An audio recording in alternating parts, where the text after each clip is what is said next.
पिछले कई दिनों तक डूबने के बाद राजेश एक्सपोर्ट्स का शेयर अब ऊपर जा रहा है, लेकिन अभी भी ऐसे कई सवाल हैं जिनका जवाब कंपनी को देना है और ये शायद सेबी की पूरी जांच से ही सामने आ पाएगा। हमने इस बारे में बात की पूर्व आईएएस अधिकारी राकेश कुमार गुप्ता से। आइए जानते हैं उनसे आखिरकार ये पूरा मसला क्या है।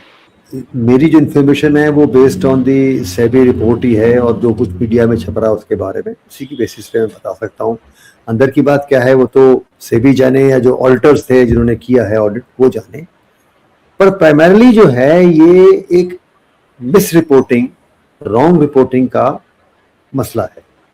मतलब इसमें बेसिकली अकाउंटिंग की जो प्रैक्टिस है, इंटरनेशनल प्रैक्टिस अकाउंटिंग की, वो ये कहती है किस सूरत में आप अपना रेवेन्यू क्लेम कर सकते हैं एज रेवेन्यू और किस सूरत में आप जो खाली मार्जिन कमा रहे हैं उसी को रेवेन्यू क्लेम करेंगे। मैं एक छोटा सा एग्जांपल देता हूं। मान लीजिए आप एक शर्ट सिलवाने के लिए टेलर के पास जाते हैं, वो टेलर आपकी शर्ट सिल के आपको दे देता है। आप ही कपड़ा लाए हैं, आपने उसको कपड़ा दिया, उसने उसका शर्ट सिया और अपने शर्ट सीने की जो उसकी जो चार्जेस थे वो 500 रुपये हैं मान लीजिए शर्ट सीने की, पर जो शर्ट की वैल्यू है अगर देखा जाए तो हो सकता है 5,000 रुपये हो अगर कपड़े की कीमत लगाई जाए। बाकी अगर उसी तरह की शर्ट आप मार्केट में खरीदेंगे तो हो सकता है 4-5 हज़ार रुपये की हो।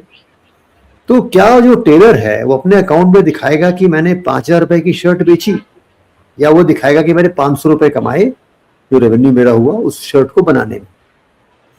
तो इसको जो अकाउंटिंग स्टैंडर्ड्स होते हैं उनमें कहते हैं ओनरशिप या एजेंट चार्जेस, एजेंसी।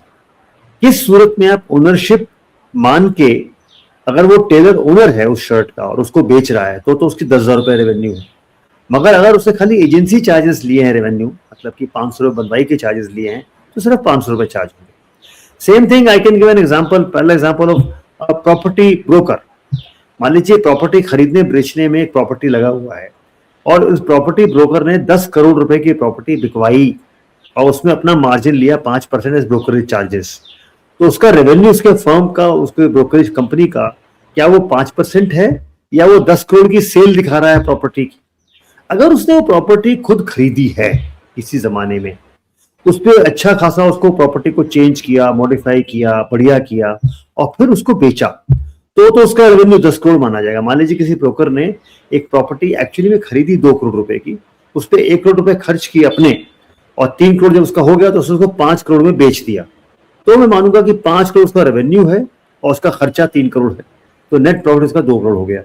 मगर अगर वो किसी की प्रॉपर्टी को खाली बिकवाने में मदद कर रहा है, खाली वो एक एजेंसी चार्जेस यूज कर रहा है, उस केस में जो उसने ब्रोकरेज ली है अपने 2% या 5% को बिकवाने में, वही उसकी रेवेन्यू मानी जाएगी और वही अकाउंट में चढ़ना चाहिए। Now let us come to present example of Rajesh Exports. इसमें as per the SEBI report एक है राजेश एक्सपोर्ट्स लिमिटेड, जो कि कंपनी है इंडिया में रजिस्टर्ड। उसकी एक सब्सिडरी है राजेश एक्सपोर्ट्स जो सिंगापुर में रजिस्टर्ड है, जिसका वो मालिक है 100%। उस सिंगापुर वाली कंपनी जो है उसकी एक फर्म है global gold refineries in Switzerland, जिसमें 95% मालिकाना हक उसका है सिंगापुर वाली कंपनी का और 5% शायद राजेश एक्सपोर्ट्स का है। मतलब एक तरह सब्सिडरी है वो ग्लोबल गोल्ड रिफाइनरीज, और ग्लोबल गोल्ड रिफाइनरीज मालिकाना हक है to Valcambi. Valcambi is a gold refiner. अब वेलकैम्बी काम करती है गोल्ड की रिफाइनिंग की। अब सवाल यह है कि वो रिफाइनिंग चार्जेस यूज करती है, लेती है गोल्ड को, लेती है उसको रिफाइन करती है, उसको वापस दे देती है और बदले में अपने जो रिफाइनिंग चार्जेस हैं 1% या 2% जो भी चार्ज करने होते हैं वो चार्ज करके उसकी अपनी इनकम हुई है वही वो दिखा रहा है अपने अकाउंट्स में। मगर ग्लोबल गोल्ड रिफाइनरीज जो है, जो कि जिसका मालिक राजेश मेहता है अल्टीमेटली, वो दिखा रहा है शायद वो वैल्यू ऑफ गोल्ड को दिखा रहा है कि इतने अमाउंट का गोल्ड हमने लिया, उसको रिफाइन करवाया और उसका जो रिफाइन आ गए हमारे पास तो हमने उतने गोल्ड को बेच दिया। तो वो जो ट्रांजैक्शन दिखा रहा है वो उस गोल्ड की वैल्यू का दिखा रहा है जो रिफाइन हुई है, पर और उसको उसी वैल्यू को राजेश एक्सपोर्ट्स दिखा रहा है अपनी रेवेन्यू में। मेन जो उसका रेवेन्यू है 99% रेवेन्यू जो दिखा रहा है वो इसी चीज का है, जो कि उसको ग्लोबल गोल्ड रिफाइनरीज रिपोर्ट कर रही है in turn based on the refining margins of Valcambi. अब सवाल ये उठता है कि क्या ग्लोबल गोल्ड रिफाइनरीज जो गोल्ड रिफाइन करवाने के लिए दे रही है, क्या वो वाकई उसकी मालिक है? क्या वो उसी का गोल्ड है या वो एक चैनल है to other owners of gold, say mining companies, other banks, other people, other companies जो कि उस गोल्ड को रिफाइन करने के लिए दे रहे हैं। इस बात को जो है ऑडिट के रिपोर्ट से पता लगता, जो ग्लोबल गोल्ड रिफाइनरीज के ऑडिटर हैं, पर उसको ऑडिट किया ही नहीं, ना उसकी रिपोर्ट दिखाई ऑडिट की। पर हमारे यहाँ जो ऑडिटर है राजेश एक्सपोर्ट्स का, उसने उस फिगर को आंख मूंद के अपने अकाउंट्स में ऐड कर लिया बगैर देखे कि क्या वाकई वो ग्लोबल गोल्ड रिफाइनरी जो कह रही है, क्लेम कर रही है कि मेरा ये गोल्ड है, मैंने बेचा है, मैंने कमाया है इससे रेवेन्यू, वो सही भी है कि नहीं। इसमें एक रेवेन्यू स्टैंडर्ड अकाउंटिंग स्टैंडर्ड आता है SA 600, जो बताता है कि कोई भी ऑडिटर किसी भी सबऑर्डिनेट फर्म का सब्सिडरी का जो डेटा है, अकाउंटिंग डेटा, उसको आंख मूंद के एक्सेप्ट नहीं कर सकता। उसको देखना चाहिए कि क्या वाकई उसने वो गोल्ड का ट्रांजैक्शन किए हैं कि नहीं किए हैं। सेबी भी कह रहा है कि हमने बहुत बार मांगा कि ये अकाउंट्स हमें डिटेल दीजिए कि ग्लोबल गोल्ड रिफाइनरीज कहाँ से गोल्ड लाती है, कौन ओनर है उसका, वो खुद है या कोई दूसरी है, पर ये सारा डेटा उसने देने से इनकार किया या दिया ही नहीं, ये कह रहे हैं वो। इसलिए उन्होंने डाउट लगा दिया कि ये सब जो है फिगर शायद झूठ है। दूसरी बात ये भी है कि अगर आप 3 लाख करोड़ रुपए का गोल्ड खरीद रहे हैं और बेच रहे हैं, और वाकई वो आप खरीद रहे हैं, तो आपके पास इतना पैसा कहाँ से आया, उसकी फंडिंग कैसे है, where is the money coming from, is it a loan from a bank, whatever is the situation, या आपने आर्टिफिशियली इन्फ्लेट कर दिया इस फिगर को दिखाने के लिए to impress the shareholders of Rajesh Exports कि हम तो इतने गोल्ड, इतना अमाउंट ऑफ गोल्ड को प्रोसेस करते हैं। अगर ऐसा है तो then it is a misleading figure for the shareholders of Rajesh Exports. And अब उसकी मंशा क्या थी, उसका फ्रॉड तो मैं नहीं कहूंगा, फ्रॉड तो तब होता है अगर वो 15 लाख करोड़ खाए होते उसने या डाइवर्ट किए होते।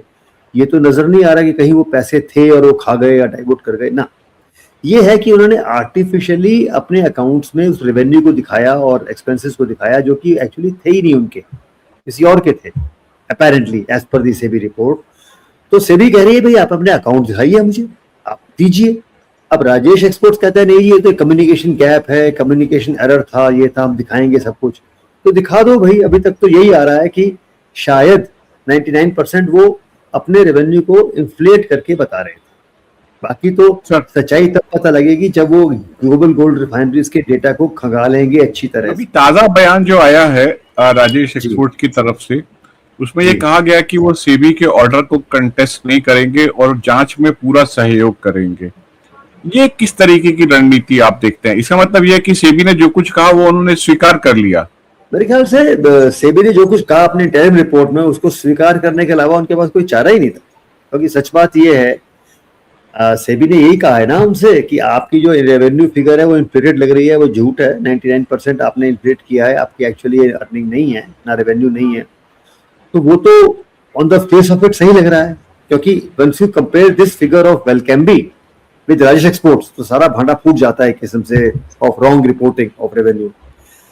मगर सेबी में खाली यही बात नहीं है, सेबी में और भी चीजें हैं जो कि काफी जो बात उठाई गई है वो सीरियस हैं और वो नीड अ क्लोजर लुक। पहली बात यह है कि there has been allegations of even revenue inflation in the Rajesh exports of the business done locally और डोमेस्टिकली। 11,000 करोड़ रुपए करीब उन्होंने दिखाया है revenue and expenditure, which apparently is unaccounted for, which is not borne out by the records.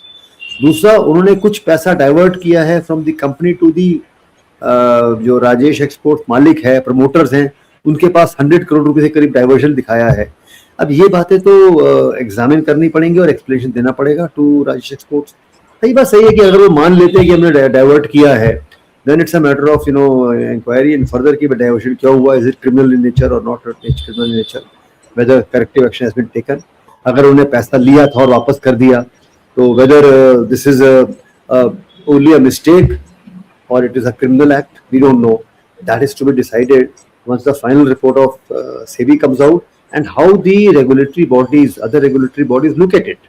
क्योंकि देखिए, अपना revenue inflate करने का मतलब यही नहीं है कि हमने झूठ बोला खाली दिखाने के लिए बड़ी कंपनी है। इसके बड़े फायदे भी राजेश एक्सपोर्ट से उठाए। उनका जो शेयर मार्केट की वैल्यू थी हो सकता है उसके कारण बढ़ी हो, हालांकि बाद में कम भी हो गई, मगर इसके कारण ये कह सकते हैं कि दिखाने के लिए कि हम बहुत बड़ी कंपनी है, आपने ये बहुत बड़ा इन्फ्लेशन किया। दूसरा जो एक और मसला है रिगार्डिंग देयर बैटरी बिजनेस, उसमें तो they were shortlisted on the ground, they were a very big financial company, जबकि उतनी बड़ी फाइनेंशियल कंपनी नहीं है। तो इस तरह से इन्फ्लेशन करके अपने रेवेन्यू का वो get into the big league of Fortune 500 companies, उसका क्या क्या फायदा वो उठा सकती हैं हमें नहीं पता, जो कि मिसलीडिंग होगा for the various other organisations जो उनको ठेके दे रही हैं या काम दे रही हैं। तो these are things to be looked into very carefully. The only thing is कि इसमें जो एक बात जो मुझे जो अजीब लगी सुनने में और देखने में, in such a large company the auditing of the Rajesh Exports were done by an Indian auditor who's also apparently a very experienced and old auditor of India, Bangalore. क्या उसने ये सवाल नहीं देखा? उसने अंधे का साइन कर दिया, उसने बगैर आंखें मूंद के जो फिगर दी गई बगैर चेक करे उसको उसने मान लिया। This calls for a detailed inquiry into the behavior of the auditor, I would say. SEBI ने शायद रेफर किया है NFRA को into the behavior of the auditors है कि पूरी जो कॉर्पोरेट गवर्नेंस है, पूरी जो सिस्टम है, it is to a large extent based on trust on the auditors, trust on the company, trust on the independent directors and directors of the company, trust in the accounting system. तो definitely इस trust पे गहरा आघात तो पड़ता है। ये जो है जो चीज पता लगी है वो ना सेबी को पता लगी खुद, ना जो बड़े इंस्टीट्यूशनल इन्वेस्टर्स हैं जैसे LIC है, LIC का 10% स्टेक था इस कंपनी में। LIC बहुत बड़ी कंपनी है, उनके पास कई सैकड़ों लोग होंगे जो बहुत भारी एक्सपर्ट्स हैं, जिनको सब पता है कि प्रॉफिट लॉस स्टेटमेंट कैसे पढ़ा जाता है, जो कि मार्केट में वो कंपनी क्या काम कर रही है, कैसा चल रही है, सब कुछ वॉच रख के ही इन्वेस्ट करेंगे। इनफैक्ट जब इंस्टीट्यूशनल इन्वेस्टर्स बड़े बड़े इन्वेस्टमेंट करते हैं तो छोटे रिटेल इन्वेस्टर्स जो हैं वो भेड़ चाल में उनके पीछे रखते हैं कि ये तो LIC ने भी खरीद लिया तो अच्छा शेयर होगा या गवर्नमेंट ने खरीद। तो what I am saying is कि LIC ने भी नहीं देखा और LIC ने कोई जवाब भी नहीं दिया किस बेसिस पे उन्होंने इतना बड़ा स्टेक इस कंपनी में लगाया। इनफैक्ट जो मैंने सुना है LIC ने शेयर तब खरीदे जबकि बाकी म्यूचुअल फंड ने शेयर नहीं खरीदे थे। शेयर मार्केट में म्यूचुअल फंड से इन्वेस्टमेंट कम किया, LIC ने ज्यादा किया। तो LIC ने इस फर्म में क्या देखा, क्योंकि अगर हम सिर्फ प्रॉफिट देखें उस कंपनी का तो ज्यादा नहीं था, मार्जिन्स बहुत कम होते हैं गोल्ड रिफाइनिंग में, तो उसका रिपोर्टेड प्रॉफिट बहुत ज्यादा नहीं था। उस हिसाब से उसकी शेयर वैल्यू बहुत ज्यादा थी, स्पेक्युलेटिव शेयर वैल्यू थी बहुत ज्यादा। मगर जब इंस्टीट्यूशनल इन्वेस्टर करता है तो देख के करना चाहिए, और अगर वो खासकर तब वो पब्लिक के पैसे से इन्वेस्ट कर रहा है। LIC का अपना पैसा तो है नहीं, वो तो गवर्नमेंट पब्लिक का पैसा है, it is active on behalf of the public. तो इसलिए ये LIC का रोल क्या रहा, क्यों इन्वेस्ट किया, या वाकई जेन्युइनली गलती हो गई उनसे, ये तो देखने वाली चीजें हैं। Somebody has to look into this matter. अब I am waiting कि फाइनल रिपोर्ट क्या आती है सेबी की, और ultimately what action, what punishment if any is taken and what corrective action is taken by the shareholders of other companies and SEBI to prevent such mishaps. हो सकता है और भी कंपनी ऐसे अपने अकाउंट्स इन्फ्लेट करती हो, मुझे क्या पता, हम नहीं कह सकते देखते। और सबसे बड़ी बात है कि ऑडिटर्स को भी चूक कैसे ऑडिटर से कैसे हो गई ये भी देखने की बात है, ये जानबूझ के हुई है या गलती से हो गई, आई डोंट नो, मुश्किल है। बहुत बहुत शुक्रिया सर इस जानकारी के लिए। Thank you very much for joining Raisina Reports. Thank you.